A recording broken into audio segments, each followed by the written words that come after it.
Hello everyone, welcome to my channel share with Ashok. Friends, आज हम ABM के module B में चैप्टर 16 का पार्ट 6 करेंगे। तो फ्रेंड्स, ये चैप्टर है एस्टिमेशन के बारे में और हम इस लेक्चर में देखेंगे दो केस स्टडी जो कि इंटरवल एस्टिमेशन पर बेस्ड होंगी। ओके, तो पॉइंट एस्टिमेशन हम ऑलरेडी पढ़ चुके हैं। इंटरवल एस्टिमेशन से रिलेटेड थियरी पार्ट मैंने ऑलरेडी निपटा दिया है। पार्ट 3 या पार्ट 4 देखिए चैप्टर नंबर 16 का, आपको वहाँ पर मिल जाएगा। अब उसी से रिलेटेड केस स्टडी करेंगे। तो चलिए फ्रेंड्स, शुरू करते हैं। For a population with a known variance of 185, a sample of 64 individual lead to 217 as an estimate of the mean। तो जो बात लिखी हुई इससे समझिए क्या क्या दिया हुआ है। एक पॉपुलेशन है जिसका वेरिएंस आपको पता है, वेरिएंस 185 है। वेरिएंस कहाँ यूज होता है फ्रेंड्स? स्टैंडर्ड डेविएशन निकालने में काम आता है। Standard deviation sigma equal to होता है अंडर रूट वेरिएंस। तो अगर आपको वेरिएंस पता है तो उसका अगर आप वर्गमूल निकाल देते हैं, अंडर रूट निकाल देते हैं, यानी अंडर रूट 185 अगर हम निकाल देते हैं तो हमें क्या मिल जाएगा? स्टैंडर्ड डेविएशन मिल जाता है। तो ये बात हो गई हमारी कि वेरिएंस हमारे सिग्मा निकालने के काम आएगा, स्टैंडर्ड डेविएशन निकालने के काम आएगा। 64 इंडिविजुअल का सैंपल है, यानी n इक्वल टू 64 हमें मिल गया। और उसके बाद में जो मीन मिला है वो 217 मिला है, यानी म्यू की वैल्यू हमें 217 मिल गई है। तो इतनी बातें हमें यहाँ से क्लियर हो जाती हैं कि हमारे पास में वेरिएंस दे रखा है जिसकी सहायता से हम स्टैंडर्ड डेविएशन निकालेंगे। n यानी सैंपल का साइज n दे रखा है 64 और म्यू दे रखा है 217। ओके, अगर हमारे पास इतनी बातें हैं, अब आपसे पूछा जा रहा है कि find standard error of the mean. Standard error of mean का फार्मूला होता है sigma x bar equal to, इसका फार्मूला होता है friends sigma upon under root n. अब सिग्मा यहाँ से निकलेगा वेरिएंस से और n जो है 64 है, उसका अंडर रूट आपको 8 मिल जाएगा। ठीक है, तो आप सॉल्व कर पाओगे। दूसरा क्वेश्चन है कि establish an interval estimate that should include the population mean 68.3% of the time. तो 68.3% कॉन्फिडेंस लेवल के साथ में जो इंटरवल आएगा, कॉन्फिडेंस इंटरवल, वो हमें फाइंड आउट करना है। तो आगे बढ़ते हैं। क्वेश्चन में हमें वेरिएंस दे रखा है 185, सैंपल का साइज n दे रखा है 64, मीन यानी म्यू दे रखा है 217। अब आपको कैलकुलेट करना है standard error of the mean. Standard error of the mean का फार्मूला होता है sigma x bar equal to sigma upon under root n. हमारे पास सिग्मा नहीं है, लेकिन सिग्मा के बदले में वेरिएंस दे रखा है, तो हम वेरिएंस से सिग्मा कैलकुलेट कर लेंगे। कैसे? फार्मूला होता है sigma equal to under root variance. अब वेरिएंस कितना है? 185। अंडर रूट 185 निकालोगे तो 13.60 आ जाएगा। 13.60 आपका सिग्मा हो गया। Sigma upon under root n अगर हम निकाल दें तो हमारा सिग्मा एक्स बार निकल करके, यानी स्टैंडर्ड एरर ऑफ मीन निकल करके आ जाता है। तो हमारा यह 13.60। उसके बाद में 64 है हमारा n, तो उसका अंडर रूट निकालेंगे तो 8 आ जाएगा। तो जब आप इसको 8 से डिवाइड करोगे तो 1.7 आ जाएगा। आपका क्या निकल कर आएगा? स्टैंडर्ड एरर ऑफ मीन निकल करके आ गया। तो हमारा पहला पार्ट सॉल्व हो जाता है फ्रेंड्स 1.7 से। कोई डाउट नहीं है, पहले पार्ट में स्टैंडर्ड एरर ऑफ मीन निकालने के लिए कहा गया। देखिए, इस क्वेश्चन में आपसे कहा गया कि आप स्टैंडर्ड एरर ऑफ मीन निकालिए। तो सिग्मा एक्स बार निकालना है, जो कि होगा sigma upon under root n के बराबर। सिग्मा कितना है फ्रेंड्स? आपका सिग्मा आया है अंडर रूट वेरिएंस के बराबर, अंडर रूट 185 के बराबर, divided by under root n कितना है हमारा? अंडर रूट 64 के बराबर है। दोनों को सॉल्व कर लीजिए, आपका सिग्मा एक्स बार यानी पहला पार्ट सॉल्व हो जाता है। अब हमें एक कॉन्फिडेंस इंटरवल निकालना है 68.3 कॉन्फिडेंस लेवल के साथ। तो कॉन्फिडेंस इंटरवल के लिए फार्मूला होता है फ्रेंड्स आपका म्यू माइनस एक बार करते हैं और एक बार प्लस करते हैं। जो मैंने आपको थ्योरी पढ़ाई थी तो वहाँ पर एक्स बार यूज किया था। चाहे एक्स बार कहिए चाहे म्यू कहिए, एक ही बात है। क्यों? क्योंकि एक्स बार जो होता है वो सैंपल का मीन होता है, म्यू जो होता है वो आपका पॉपुलेशन का मीन होता है। लेकिन यहाँ पर जो हम कैलकुलेशन कर रहे हैं वहाँ पर हमने यही सीखा है कि जो सैंपल का मीन है उसी को ही हम पॉपुलेशन का मीन मान लेते हैं। ठीक है, तो जो फार्मूला बनता है हमारा क्या होता है? म्यू प्लस माइनस, ठीक है, जेड इंटू सिग्मा एक्स बार। ये होता है इंटरवल निकालने का फार्मूला। म्यू आपको क्वेश्चन में ही दे रखा होगा, जो कि ऑलरेडी दे रखा है कि 217 है म्यू आपको मीन जो है 217 है। सिग्मा एक्स बार अभी हमने कैलकुलेट किया 1.7 आया है पार्ट ए में। अब बचा केवल जेड। जेड की वैल्यू कैसे निकालते हैं उसके लिए ही हम ये परसेंटेज जो कॉन्फिडेंस लेवल दे रखा होता है फ्रेंड्स, उसी को यूज करके जेड की वैल्यू निकालते हैं। जेड की वैल्यू कैसे कैलकुलेट करते हैं? तो अगर 68.3% है आपका कॉन्फिडेंस लेवल, तो आपको प्रोबेबिलिटी टेबल देखनी पड़ेगी। क्या करना पड़ेगा फ्रेंड्स? यहाँ पर प्रोबेबिलिटी टेबल देखनी पड़ेगी। तो 68.3 से प्रोबेबिलिटी टेबल कैसे देखेंगे? यहाँ परसेंट का सिंबल है, इसको हटाने के लिए 68.3 को 100 से डिवाइड कर दीजिए तो 0.683 आ जाएगा आपका। उसको जो है फर्दर आपको क्या करना होगा, 2 से डिवाइड कर देना होगा। 2 से हम क्यों डिवाइड करते हैं, क्योंकि जो सैंपल मीन होता है फ्रेंड्स, ये वाला जब आपको चैप्टर नंबर 13 पढ़ाया तो उसमें ये पूरी जो डिस्टेंस है वो 683 के बराबर है। तो आधी डिस्टेंस ही लेनी होती है ताकि हम प्रोबेबिलिटी टेबल में देख पाएँ। तो आधी अगर हम वैल्यू लेंगे तो ये हो जाएगा 0.3415। जब आप डिवाइड करोगे फ्रेंड्स तो ये 0.3415 आ जाएगा। एक बार अब आप जेड प्रोबेबिलिटी टेबल में जाइए और देखिए 0.3415 कहाँ पर आपका आता है। प्रोबेबिलिटी टेबल में जाएँ और देखें 0.3415 कहाँ पर आता है, तो आपको पता चलेगा कि वहाँ पर आता है जहाँ जेड की वैल्यू 1 है।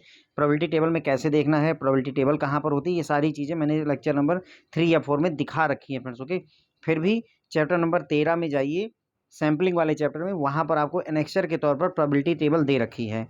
अब कई बार क्वेश्चन ये भी पूछा जाता है सर कि क्या एग्जाम में मुझे जो है प्रोबेबिलिटी टेबल दे रखी होगी, तो नहीं, प्रोबेबिलिटी टेबल नहीं दी जाती है, लेकिन जो जरूरी वैल्यू होती है वो आपको दे रखी होती है। जैसे ये दिया होगा कि 0.3415 अगर है तो जेड की वैल्यू 1 है, अगर 0.3420 है तो इसकी वैल्यू 1.2 है ना। ऐसे 0.3345 है तो इसकी वैल्यू जेड की वैल्यू 0.75 है। इस तरीके से दे रखा होगा कंफ्यूज करने के लिए आपको, और आपके काम की वैल्यू आपको यहाँ पर मिल जाएगी। 3 वैल्यू दे रखा होगा, उसमें से एक वैल्यू आपके काम की है। आप अगर आपको आपका कैलकुलेशन सही रहेगा तो आप करेक्ट वैल्यू पिक कर पाओगे। ठीक है फ्रेंड्स, तो ये हो गया हमारा फंडामेंटल कॉन्सेप्ट यहाँ पर क्लियर। तो अब हमारे पास म्यू है पहले से ही 217 है, एक बार उसमें जोड़ना है, एक बार उसमें घटाना है क्या, जेड।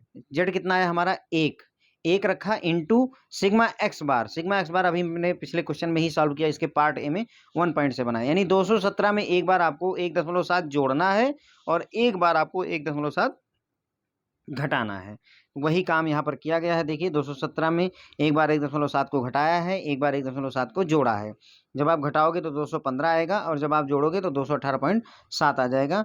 इसे फ्रेंड्स जो है लोअर लिमिट कहते हैं और इसे अपर लिमिट भी कहते हैं। ध्यान रखिएगा, अगर कई बार कॉन्फिडेंस इंटरवल में ऐसे पूछ लेते हैं कि उसका लोअर लिमिट बताइए और उसका अपर लिमिट बताइए, अपर यूसीएल बोलते हैं, अपर कॉन्फिडेंस लिमिट है ना, लोअर कॉन्फिडेंस लिमिट, अगर ऐसा भी पूछते हैं तो ये जो कम वाला है ये लोअर कॉन्फिडेंस लेवल लिमिट हो जाती है और जो ज़्यादा वाला है वो अपर कॉन्फिडेंस लेवल हो जाता है। यानी जो आपने प्लस करके निकाला हुआ है वो अपर वाला है और जो आपने माइनस करके निकाला है वो लोअर वाला हो जाता है। तो ये हो गया फ्रेंड्स। अब इस क्वेश्चन में आपको कहाँ डिफिकल्टी है, मुझे नहीं लगता है कि कहीं कोई कन्फ्यूजन बचती है।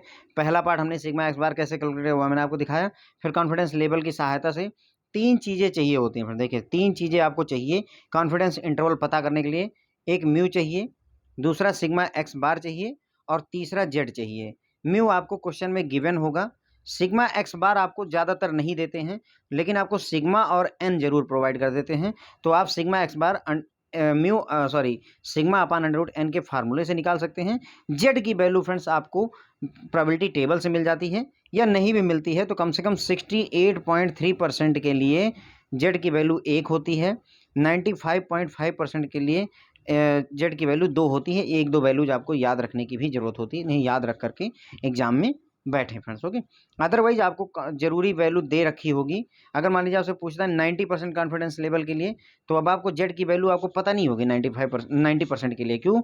क्योंकि मैंने अभी आपको बताया ना फ्रेंड्स कि देखिए 68.3% के लिए तो 1 है और 95.5 के लिए 2 है। इसका मतलब 90% के लिए कहीं 1 से 2 के बीच होगी, वो आप याद नहीं रख पाओगे, इतना कोई याद नहीं रखता है।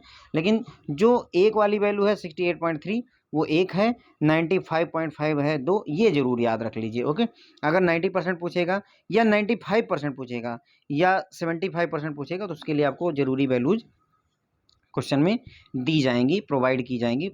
नथिंग टू वरी अबाउट, आप क्वेश्चन सॉल्व कर पाओगे, इसका इंश्योर IIBF करता है आपसे। ठीक है, तो ये हो गया। अब इसी से रिलेटेड केस स्टडी नंबर 2 करेंगे और थोड़ा और ज़्यादा अपनी नॉलेज को यहाँ पर हम बढ़ाएंगे। तो एक अंडर ग्रेजुएट है जो कि टीवी खरीदना चाहता है या खरीदना चाहती है। ठीक है, उसके लिए उसने क्या किया, 125 एडवर्टीजमेंट को खंगाला और उसमें उसने पाया कि जो टीवी का औसत प्राइस है, एवरेज प्राइस है, वो है आपका 3250। और उसे ये भी पता है, देखिए सी नोज की स्टैंडर्ड डेविएशन जो है टीवी के प्राइस का वो 615 है। तो मतलब अब हम समझे सवाल से, तो हमें 125 एन मिल गया, 3250 हमें मीन मिल गया यानी हमें म्यू मिल गया, और 615 हमारा स्टैंडर्ड डेविएशन यानी हमें सिग्मा मिल गया। 3 चीज़ें हमें मिल गई हैं। अब सवाल क्या है इनका, आपको बताना है कि एक इंटरवल एस्टिमेट करिए कि वो 68.3% सर्टेन हो पाए कि जो मीन है वो इसी इंटरवल में लाई करेगा, और इसी तरीके से 95.5% सर्टेन हो पाए कि जो इंटरवल है इसी में लाई करेगा। हमें ये इंश्योर करने की ज़रूरत है। तो 68.3% के लिए मैंने आपको बताया जेड की वैल्यू 1 होती है, 95.5 के लिए जेड की वैल्यू 2 होती है, पर फिर भी देख लेते हैं कि कैसे कैलकुलेशन चलती है। क्वेश्चन में आपको सैंपल का साइज 125 दे रखा है, मीन प्राइस 3250 दे रखा है, स्टैंडर्ड डेविएशन आपको 615 दे रखा है। अब सीधे इंटरवल पूछा गया है, यानी हमें mu plus minus z into sigma x bar, हमें ये वैल्यू कैलकुलेट करने की ज़रूरत है। म्यू देखिए 3250 है, हमारे पास ऑलरेडी है। जेड 68.3 के लिए कितना होता है फ्रेंड, मैंने आपको पहले ही बताया 1 होता है। सिग्मा एक्स बार क्या होता है हमें नहीं पता है, तो नहीं पता है तो कोई बात नहीं, लेकिन हमें सिग्मा पता है। तो sigma upon under root n अगर हम कर दें तो सिग्मा एक्स बार निकल करके हमारा आ जाएगा। तो हम सिग्मा एक्स बार कैलकुलेट करेंगे। सब sigma x bar equal to sigma upon under root n calculate करेंगे तो आपको 55 मिल जाएगा फ्रेंड्स। कितना मिल जाएगा, 55 मिल जाता है। क्लियर हो गया। सिग्मा एक्स बार कैसे निकाला, sigma upon under root n से। सिग्मा की वैल्यू थी हमारी 615 divided by under root 125, solve कर लीजिए आपको 55 मिल जाएगा। अब आपको इंटरवल इस्टेब्लिश करना है तो उसके लिए एक बार माइनस के साथ लिखिए, एक बार प्लस के साथ लिखिए। Mu minus z into sigma x bar और mu plus z into sigma x bar. अभी सिग्मा एक्स बार हमने 55 निकाला ही है, म्यू हमारा जो है 3250 क्वेश्चन में ही दे रखा है। बची बात जेड की, आइए बात कर लेते हैं जेड कैसे निकलता है। जेड के लिए ही ये जो 68.3% है, अगर आप ये क्वेश्चन देखें फ्रेंड्स यहाँ पर, तो दोनों क्वेश्चन ए और पार्ट बी पढ़िए, कहीं कोई डिफरेंस नहीं है लैंग्वेज में सिवाय इस बात के। आप देखिए पढ़ करके, establish an interval estimate for the average price, establish the interval estimate for the average price of TB so that see can, देख रहे हैं दिस इंटरवल दिस, मतलब सब कुछ सेम है, केवल बात कहाँ बदली है, 68.3% कॉन्फिडेंस लेवल है और यहाँ 95.5% कॉन्फिडेंस लेवल है। यानी हमें जो जेड की वैल्यू निकालनी है फ्रेंड्स, वो कहाँ से निकालनी है, इसी बात से 68.3% कॉन्फिडेंस लेवल से। अब 68.3% कॉन्फिडेंस लेवल को आपको क्या करना है, 68 इसको डिवाइड कर दीजिए 100 से, 100 से डिवाइड कर दीजिए ताकि परसेंट का सिंबल हट जाए, तो 0.683 आ जाएगा। जब आप 100 से डिवाइड करेंगे उसको डिवाइड बाई 2 कर दीजिए तो 0.3415 आ जाएगा। अब आप प्रोबेबिलिटी टेबल में जाइए और प्रोबेबिलिटी टेबल में देखिए कि 0.3415 कहाँ पर आ रहा है, तो आप ये फाइंड आउट करोगे कि जहाँ पर 1 है इधर और ऊपर में 0 है, वहीं पर ही 0.3415 या उससे एक आधी वैल्यू कम वाला ही लेना होता है। तो आपको 1 मिल जाएगी जेड की वैल्यू, जेड की वैल्यू 1 मिल गई। तो बस अब इसमें वैल्यू रखनी ही है, क्योंकि म्यू 3250 हमें पहले से ही पता है, प्लस माइनस दोनों करना है, एक बार प्लस करेंगे एक बार माइनस करेंगे। 1 क्यों, क्योंकि जेड की वैल्यू 1 है, इंटू 55, यानी हमें क्या करना है, एक बार 3250 में 55 जोड़ना है, एक बार 3250 में से 55 घटाना है। तो अगर आप जोड़ोगे तो ये हो जाएगा मेरे ख्याल से 3305 55 जोड़ने पर, और 55 घटाने पर ये हो जाएगा 3195। तो यही देखिए हमारा आ गया 3195 और 3305। ठीक है, तो हम 68.3% कॉन्फिडेंस लेवल के साथ ये बात कह सकते हैं कि जो हमारा मीन 3250 है वो 3195 से लेकर के 3305 के बीच में कहीं पर भी लाई करेगा। इस बात को हमने कितने कॉन्फिडेंस के साथ कहा है, 68.3% कॉन्फिडेंस के साथ कहा है। अब इसी का सवाल का पार्ट 2 देखिए। अब सब कुछ सेम है, बस केवल कॉन्फिडेंस का लेवल 95.5% हो गया। तो क्या म्यू की वैल्यू बदल जाएगी, नहीं, म्यू पहले भी 3250 था, म्यू अभी भी 3250 ही रहेगा, कुछ नहीं बदलेगा। क्या सिग्मा एक्स बार की वैल्यू बदल जाएगी, नहीं, पहले भी 55 था अभी भी 55 रहेगा। तो बदलेगा क्या फ्रेंड्स इस इक्वेशन में, केवल जेड बदलेगा। क्या बदलेगा, जेड। अब जेड की वैल्यू कैसे निकालेंगे, तो मैंने बताया आपको 95.5% लिखिए, परसेंट का साइन हटाने के लिए इसको 100 से डिवाइड कर दीजिए तो 0.955 आ जाएगा आपके पास में। इसको 2 से डिवाइड कर दीजिए, 2 से डिवाइड क्यों करते हैं वो मैंने इसके पार्ट 4 या पार्ट 3 में समझाया हुआ है कि ये पूरी डिस्टेंस 955 है, उसका आधा केवल ले करके हम प्रोबेबिलिटी टेबल में देखते हैं, तो इसको जब आप आधा करेंगे तो आपके पास 0.4775 आ जाएगा। अब आप प्रोबेबिलिटी टेबल उठाइए, उसमें देखिए 0.4775 जहाँ पर होगा वहाँ पर यहाँ जेड की वैल्यू जो होगी यहाँ 2 होगी और यहाँ पर 0 होगी, तो यहीं पर जो है जेड 4775 आपको मिल जाएगा। तो जेड की वैल्यू कितनी निकल आई हमारी, 2 निकल करके आ गई। जेड की वैल्यू उठा करके फ्रेंड जो है 2 रख दीजिए यहाँ पर। तो जेड की वैल्यू आप उठा करके सिंपली 2 रख दीजिए यहाँ पर, है ना, यहाँ पर 2 बस कैलकुलेट कर लीजिए, बाकी आपका कोई ज़्यादा डिफिकल्टी रह नहीं गई। तो हमारे पास कितना आया 3250 माइनस 2 गुणे 55, 2 गुणे 55 हो गया ना, क्योंकि 2 हमारी वैल्यू है, जेड की 2 वैल्यू है और यहाँ 55 था ही। तो पहले वाले में 55 गुणे 1 था, इसमें 55 गुणे 2 हो गया। तो अब ये 110 जुड़ जाएगा, 110 घट जाएगा। तो 3140 से लेकर के 3360, मतलब ये है कि अब हम 95.5% कॉन्फिडेंस से ये बात कह सकते हैं कि जो हमारा मीन है 3250, वो 3140 से लेकर के 33.60 के बीच में कहीं पर भी लाई कर सकता है। अब थोड़ा सा दोनों वैल्यू को कंपेयर कर लेते हैं यहाँ पर। तो देखिए 3195 है, ये वाला याद कर लेता हूँ मैं, 3140 3360, ठीक है। यहाँ पर आइए 3140